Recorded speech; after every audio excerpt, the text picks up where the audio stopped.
Жаз айы келді, егін маусымы басталды. Жыл сайын біздің бақшада құлпынай демалмай өседі, ал биыл өте көп бергелі тұр. Себебі құлпынайға жақсы дәм беретін және оны көбейтетін мықты раствор жасадық. 4 литр жылы суға 4 ас қасық ашытқы саламыз және 4 ас қасық қант саламыз.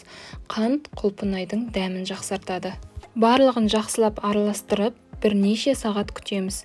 Кейін беті көтеріліп, саңырауқұлақ тәрізді масса пайда болады. Тура видеодағыдай.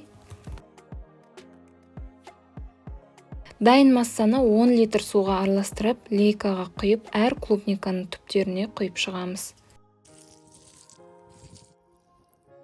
Бір күннен кейін жапырақтары жайқалып, гүлдері көбейіп, құлпынайлардың көлемі көбейіп, тәтті дәмге ие болады.